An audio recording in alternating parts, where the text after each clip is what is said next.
यह कहानी एक ऐसे गांव की है जहां कोई भी नहीं जाना चाहता। यह कहानी मेरे भाई की एक दोस्त की है जिसे घूमना बहुत अच्छा लगता था।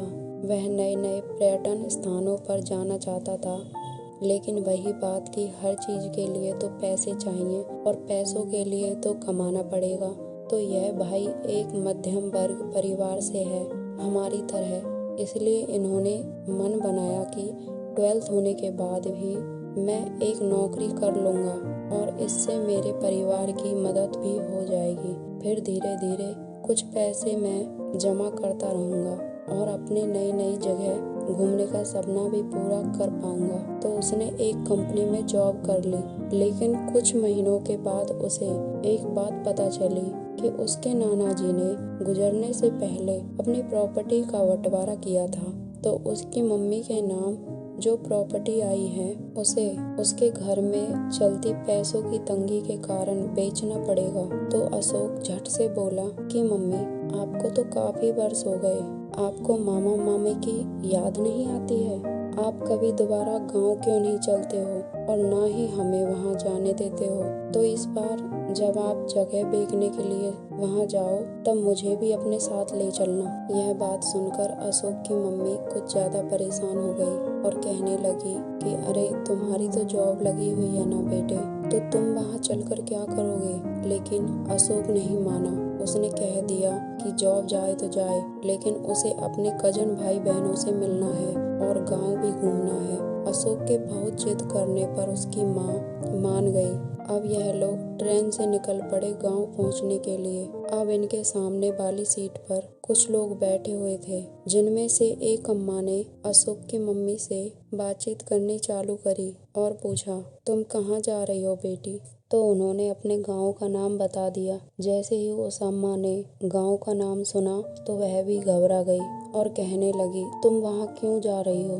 क्या तुम्हें वहाँ के बारे में पता नहीं है? कुछ देर के लिए अम्मा चुप हो गई और फिर से बोली कि बेटी, शायद तुम वहाँ पहली बार जा रही हो, है ना? इसलिए तुम्हें वहाँ के बारे में जानकारी नहीं होगी। तो मैं तुम्हें गांव के बारे में कुछ बताती हूँ। इतना कहने पर ही अशोक की मम्मी ने उन्हें रोक दिया और कहा, बस बस अम्मा जी, हम कुछ देर बाद बातें करते हैं ना, क्योंकि अभी तो जोरों से भूख लगी है, पहले खाना खा लेते हैं। तो वह बूढ़ी अम्मा बोली कि ठीक है बेटी, लेकिन तुम मेरी बात सुनना जरूर। और मम्मी ने हाँ में सर झुका दिया। अशोक को यह बात पूछने में देर न लगी। उसने झट से कहा, दादी माँ, आप मुझे बताइए ना, मुझे जानना है कि क्या बात है उस गांव के बारे में। मम्मी ने तो मुझे कभी कुछ नहीं बताया इस बारे में। तो बूढ़ी अम्मा बोली, बेटा, तुम वहाँ पहले भी जा चुके हो क्या?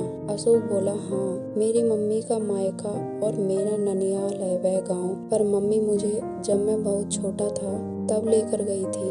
उसके बाद तो मैं वहाँ कभी नहीं गया, लेकिन आज वहाँ जा रहे हैं। अशोक की मम्मी ने अशोक से कहा, बस करो अशोक, खाना खा लो, बातें पीछे करेंगे। अम्मा जी, आप भी खाना खाइए ना, मैं आपके लिए भी खाना परोसती हूँ। लेकिन अम्मा ने मना कर दिया और कहा, अच्छा, मैं समझ गई बेटी कि तुमको कुछ बताने की जरूरत ही नहीं है, क्योंकि तुम तो पहले से ही सब जानती होगी। अरे, मेरा गाँव आ गया, अम्मा बोली और वह जाने लगी और बोली, ठीक से रहना बेटा, अपना ख्याल रखना तुम सब। ठीक है दादी जी, अशोक बोला और वह चली गई। फिर ट्रेन ने रफ्तार पकड़ी और सरपट आगे बढ़ने लगी। अब कुछ ही घंटों बाद वह गांव भी आ गया जहां अशोक और उसकी माँ को जाना था। अब वह ट्रेन से उतरे और क्या नजारा दिखता है अशोक को कि स्टेशन पर कोई नहीं है सिवाय इस बूढ़े स्टेशन मास्टर के। तो अशोक की मम्मी ने उन्हें प्रणाम किया और आगे बढ़ चले दोनों। तो आगे चलकर देखा कोई ऑटो रिक्शा, कोई टैक्सी नहीं है गांव तक पहुंचने के लिए, क्योंकि गांव तो अभी भी 2 किलोमीटर दूर है स्टेशन से। अशोक बहुत परेशान हो गया और बोला, मम्मी, ये कैसी जगह है? यहाँ तो मोबाइल कनेक्शन भी नहीं आ रहा है। तो अशोक की मम्मी बोली, बेटा, मैंने तुमसे पहले ही मना किया था कि तुम यहाँ मत आओ, लेकिन तुमने मेरी बात नहीं मानी, तो अब जैसा भी है एडजस्ट करना पड़ेगा। तो हेलो दोस्तों, अब यह कहानी मैं आपको इस तरह सुनाऊंगी कि जैसे खुद अशोक अपनी कहानी आपसे बता रहा है। तो अब मैं पहुंचा अपने नानी माँ के घर। अपने मामा मामी भाई बहन सबसे मिला और तो और पड़ोसियों से भी मिलवाया मुझे उन लोगों ने, और सभी लोग ऐसे इकट्ठा हो गए जैसे कोई फिल्म स्टार उनके सामने खड़ा हो। उनका प्यार, उनका यह मेल मिलाप देखकर मेरा तो दिल खुश हो गया। भाई, अब हमने खाना खा लिया और रात हो गई और गांव में हल्की हल्की बरसात होनी चालू हो गई। लेकिन जब बरसात होने लगी तो सभी लोग घबराने लगे। मुझे लगा इसलिए क्योंकि यह गांव घने जंगलों और ऊंचे पहाड़ों पर बना है, लेकिन मुझे नहीं पता था कि उनके डरने की कुछ और ही वजह है। अब इतने में ही मेरी कजन भाई बहनों की आवाज आई, अशोक अशोक, अरे अशोक भाई आ जाओ ना, जल्दी से देखो दादी माँ कहानियाँ सुनाना चालू कर रही हैं। मैंने कहा आता हूँ, बस बाहर का नजारा देख रहा हूँ। इतने में ही भागा भागा मेरा कजन भाई ईशान आया और बोला, भैया आपको दादी माँ ने बताया था ना कि रात होने के बाद में अकेले बाहर मत जाना, बाहर खतरा है। लेकिन आप नहीं माने। अब मैं सारी बात दादी माँ को बताऊंगा और आपको डांट खिलवाऊंगा। अच्छा चलो, ऐसी भी क्या बड़ी बात है, मुझे भी जाननी है। अब हम दोनों नानी माँ के सामने बैठे और मैंने कहा, नानी माँ मुझे बताओ कि ईशान मुझे इस तरह क्यों डरा रहा था। नानी माँ बोली, बेटा तुम्हें डरना ही चाहिए क्योंकि यह तुम्हारा शहर नहीं है जहाँ इतनी भीड़ होती है कि सांस लेने को भी ताजी हवा ना मिले। मैं समझ गया, नानी माँ मुझे कुछ बताना नहीं चाहती हैं, लेकिन मैंने उनसे कहा, आप रोज कहानियाँ सुनाती हैं ना, आज मुझे भी ऐसी कहानियाँ सुनाइए जो सच्ची हों। तो नानी माँ बोली, ठीक है, लेकिन जो मैं बताऊं उस पर यकीन करना, झूठ समझकर मजाक मत बनाना। यह उस समय की बात है जब मेरी शादी तुम्हारे नाना जी के साथ हुई और मैं पहली बार इस गांव में आई। तो मेरी सास ने मुझसे ऐसे ही कहा था कि तुम रात होने के बाद में अकेले बाहर मत जाना,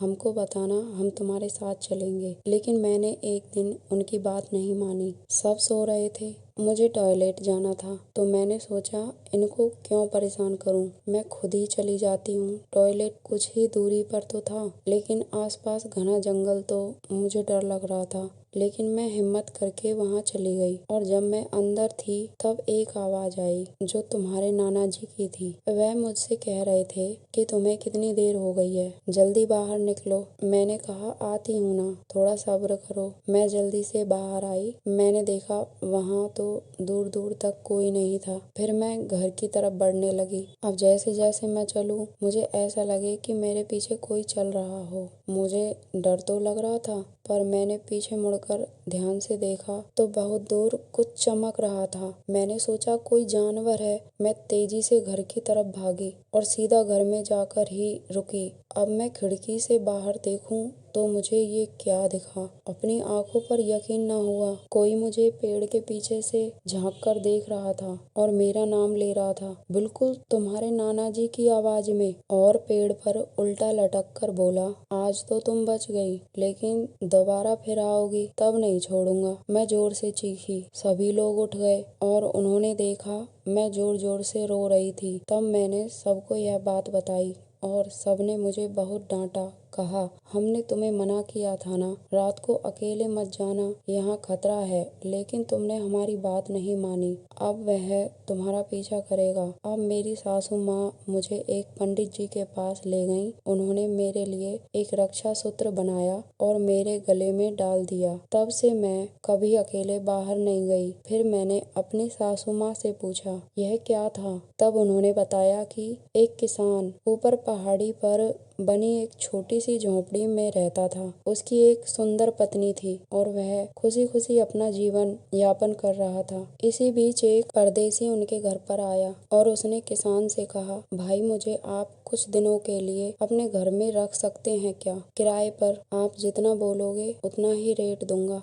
आपको मैं जरा भी परेशान नहीं करूँगा। मैं प्रकृति को करीब से महसूस करना चाहता हूँ, इसलिए गाँव में रहना चाहता हूँ। वह किसान बहुत सीधा साधा इंसान था। उसने उस पर यकीन कर लिया और उसे घर में रहने के लिए जगह दे दी। ऐसे ही कुछ दिन बीत गए और उसे लगा कि मेरी पत्नी के व्यवहार में कुछ बदलाव है, पर कैसा? उसने ज्यादा नहीं सोचा और वह खेत पर चला गया। अब वह जब भी खेत पर जाता तो अपनी पत्नी को बताकर जाता था कि मैं कब तक लौट कर आऊंगा। इस बार भी उसने ऐसा ही किया था और खेत पर चला गया। किसान कुछ दूरी पर पहुंचा कि उसे अचानक याद आया, अरे खेत में जो जरूरी सामान लेकर जाना था वह तो मैं घर पर ही छोड़ आया। अब वह अचानक घर पहुंचा तो उसने क्या देखा? उसकी आंखें खुली की खुली रह गईं। उसने अपनी पत्नी को उस परदेसी के साथ आपत्तिजनक हालत में देखा और जो उसको सदमा लगा उसे वह बर्दाश्त न कर सका और उसी पहाड़ी से खाई में कूदकर अपनी जान दे दी। लेकिन उसकी आत्मा को शांति नहीं मिली और आज भी उसकी दुश्मनी जवान औरतों और परदेसी लोगों से है। पहले यहाँ बहुत लोग घूमने के लिए आते थे। किसी न किसी वजह से उन लोगों की जान जाने लगी जो गांव में किराए पर ठहरते थे। फिर धीरे धीरे उसका आतंक पूरी पहाड़ी पर फैलता चला गया और यहाँ रहने वाले कुछ लोग दूसरी जगह रहने पहुँच गए और छोड़ गए अपने खाली मकानों को। नानी बोली, मेरे प्यारे बच्चों, तुमको अकेले बाहर नहीं जाना है। अब यह बात सुनने के बाद तो मेरी जिज्ञासा और भी बढ़ गई और मैं अपनी खिड़की पर पहुंच गया और जंगल को देखता रहा। जंगल का अजीब सा सन्नाटा, जानवरों के रोने की तरह तरह की आवाजें। मुझे तो लगा बस यही तो लोगों के डरने की वजह है। ना यहाँ पर लाइट है, बस हर तरफ अंधेरा है। रोशनी की उम्मीद केवल दिन में ही की जा सकती है। मैं बस यही सब बातें सोच रहा था कि दूर जंगल में मुझे कुछ ऐसा दिखाई दिया जैसे कोई इंसान खड़ा है। फिर एकदम उसकी रफ्तार बहुत तेजी से बढ़ी, जैसे कि वह हवा में उड़ रहा हो। एकदम से वह मेरी खिड़की पर आ जाएगा। मैंने तुरंत खिड़की को बंद कर दिया और अपने कजन भाई ईशान के पास जाकर सो गया। मुझे लगा मैं कुछ ज्यादा ही सोच रहा हूँ, यह तो मेरे मन का वहम है। फिर मैं दोबारा उठा और खिड़की खोलकर देखने लगा तो वहाँ कुछ नहीं था। अचानक पेड़ के पीछे से एक आदमी आया और बोला, अशोक बाहर आओ, मैं तुम्हारा मामा। अरे मुझसे नहीं मिलोगे? और वह हल्का हल्का हंसने लगा, लेकिन उसकी आंखें तो बिल्ली की तरह चमक रही थी। मैं इस बार बहुत डर गया और जोर से खिड़की बंद करी। ईशान के पास चिपक कर सो गया। उसको धीरे धीरे कान में बोलने लगा, ईशान उठ जा, बाहर कोई है जो मेरा मामा अपने आप को बता रहा है और उसकी आंखें डरावनी है। इतने में ही हमारे घर के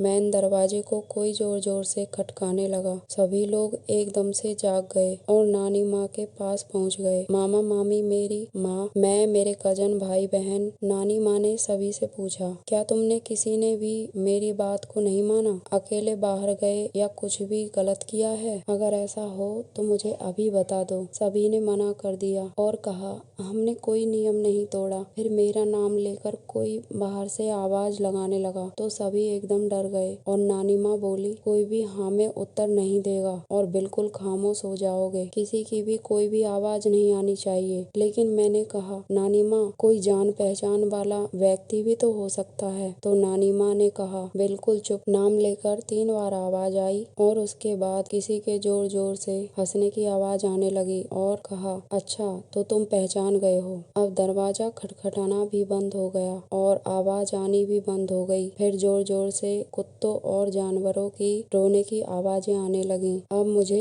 यकीन हो गया कि नानी माँ जो कह रही थी वह सच है। अब मैंने खिड़की वाली सारी बात सबके सामने नानी माँ को बता दी और मेरी माँ ने मुझे बहुत डांटा। कहने लगी, कल ही घर के लिए निकलना है हमको भैया। माँ, आप तो समझते हो ना मेरी परेशानी। मैं अशोक को लेकर अब यहाँ नहीं रुक सकती, इसीलिए मैं इसको यहाँ नहीं लाना चाहती थी। तो हेलो दोस्तों, आपको हमारी यह कहानी कैसी लगी कमेंट करके जरूर बताइएगा और मेरे चैनल को लाइक करें और सब्सक्राइब करें और नोटिफिकेशन बेल को जरूर दबाएं अपनी आने वाली आगे की कहानी को सुनने के लिए।